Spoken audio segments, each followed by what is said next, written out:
Telangana అసెంబ్లీపై hot comments చేశారు Congress party Munugode MLA Komatireddy Rajagopal Reddy. కొత్త సచివాలయం పక్కనే కొత్త అసెంబ్లీ భవనం కడితే బాగుంటుందన్నారు. ఎన్టీఆర్ ఘాట్లో కొత్త అసెంబ్లీ కడితే బాగుంటుందన్నారు. ఎఫ్టీఎల్ పరిధిని కుదించవచ్చన్నారు. అసెంబ్లీ లాబీల్లో చిట్చాట్ నిర్వహించారు మునుగోడు ఎమ్మెల్యే రాజగోపాల్ రెడ్డి. పరిపాలనా భవనాలు పక్కపక్కనే ఉంటే సౌకర్యవంతంగా ఉంటాయన్నారు. ఇదే విషయంపై మరిన్ని అప్డేట్స్ మా ప్రతినిధి సతీష్ అందిస్తారు. సతీష్. రహనా, ఈ రోజు అసెంబ్లీలో కోమటిరెడ్డి రాజగోపాల్ రెడ్డి మీడియాతో చిట్ చాట్ చేశారు లాబీలో. అయితే కొన్ని ఆసక్తికరమైన విషయాలపై కూడా కోమటిరెడ్డి రాజగోపాల్ రెడ్డి మాట్లాడడం జరిగింది. ప్రధానంగా ఇటు రాష్ట్రానికి నూతన అసెంబ్లీ అవసరమని కూడా తన అభిప్రాయాన్ని ఎమ్మెల్యే కోమటిరెడ్డి రాజగోపాల్ రెడ్డి కూడా వ్యక్తం చేశారు.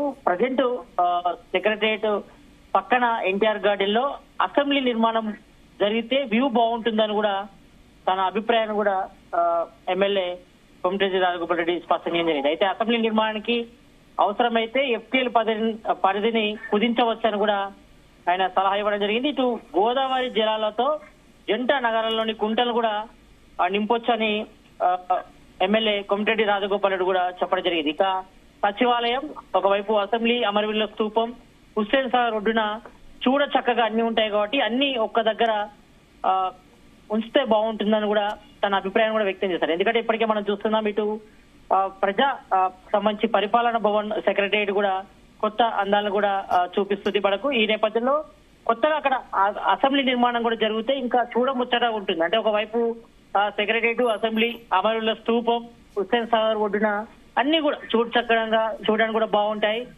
పర్యాటకులు కూడా చక్కగా అన్ని ఆస్వాదించేందుకు కూడా బాగుంటుందని కూడా కోమటిరెడ్డి రాజగోపాల్ రెడ్డి మీడియా చిట్చాట్ లో తన అభిప్రాయం కూడా చెప్పడం జరిగింది. ఇక సచివాలయం, అసెంబ్లీ పక్క పక్కన ఉంటే పాలన పరంగా కూడా బాగుంటుందని చెప్పారు. ఎందుకంటే ఇప్పటికే మనం చూస్తున్నాం, సెక్రటరియట్ వచ్చి హుస్సేన్ సాగర్ ఎన్టీఆర్ గార్డెన్ పక్క కూడా ఉంది కాబట్టి మరి ప్రజెంట్ అయితే అసెంబ్లీ ఇటు లకిడికప్పుల్లో ఉంది కాబట్టి మరి ఈ నేపథ్యంలో అసెంబ్లీ అదేవిధంగా సచివాలయం రెండు కూడా పక్క పక్కన ఉంటే పాలన పరంగా కూడా అందరికీ అందుబాటులో ఉంటుందని కూడా తన అభిప్రాయాన్ని ఎమ్మెల్యే కోమటిరెడ్డి రాజగోపాల్ రెడ్డి కూడా స్పష్టం చేసింది. ఇక తన మంత్రి పదవి విషయంపై, అంటే ఇప్పటికే మనం చూస్తున్నాం, తెలంగాణ కాంగ్రెస్ గవర్నమెంట్ ఏర్పడిన తర్వాత సీఎం గా రేవంత్ రెడ్డి ప్రమాణ స్వీకారం చేశారు. ఆయనతో పాటు 11 మంది మంత్రులు కూడా ప్రమాణ స్వీకారం చేయడం జరిగింది. కాబట్టి ఇంకా కేబినెట్ లో 6 చోటు ఉంది.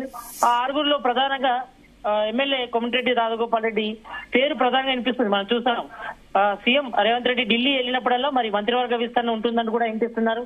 కానీ ఇప్పటి వరకు అయితే ఇంకా కొలికి రాలేదు. మరి ఎప్పుడు ఉంటుందో తెలియదు. కాబట్టి మరి దీనిపై మాత్రం తన మంత్రి పదవి అనేది అధిష్టానంలో చేతిలో ఉందని, మరి తను మాత్రం తన అభిప్రాయాన్ని కూడా అధిష్టానం తీసుకెళ్లని కూడా చెప్పారు. మరి ఇప్పటికే తన బ్రదర్ మంత్రి కోమటిరెడ్డి వెంకటరెడ్డి కూడా మంత్రి వర్గంలో ఉన్నారు కాబట్టి, ఆయన కొనసాగుతున్నారు కాబట్టి మరి తను కూడా హైకమాండ్ కూడా చెప్పడం జరిగింది. మరి ఇప్పటికే పలుమార్లు ఎమ్మెల్యే కోమటిరెడ్డి రాజగోపాల్ కూడా వెళ్లి హైకమాండ్ కూడా తన నిర్ణయాన్ని కూడా చెప్పారు. తను కూడా రిక్వెస్ట్ చేయడం జరిగింది. తనకు హోంశాఖ ఇవ్వాలని కూడా ఇప్పటికే ఎమ్మెల్యే కోమటిరెడ్డి రాజగోపాల్ కూడా అడగడం జరిగింది. కాబట్టి మరి తన మంత్రి పదవి అనేది కూడా అధిష్టానం చేతిలో ఉందని, మరి తన అభిప్రాయం మాత్రం తను చెప్పడం జరిగిందని కూడా చెప్పాడు. మరి మొత్తానికైతే ఇటు ఈ రోజు అసెంబ్లీ సంబంధించి లాబీలో మాత్రం ఇటు కోమటిరెడ్డి రాజగోపాల్ ఎమ్మెల్యే కోమటిరెడ్డి రాజగోపాల్ మాత్రం ఇటు సెక్రటరియట్ అదేవిధంగా అసెంబ్లీ సంబంధించి ఒకే చోట ఉండాలని కూడా తన అభిప్రాయం కూడా చెప్పడం జరిగింది. మరోవైపు తన మంత్రివర్గం సంబంధించి కూడా అధిష్టానం చేతిలో ఉంది కాబట్టి మరి ప్రజెంట్ మాత్రం తన అభిప్రాయం తెలియజేశాను కూడా ఇటు మా ఎమ్మెల్యే కోమటిరెడ్డి రాజగోపాల్ రెడ్డి తన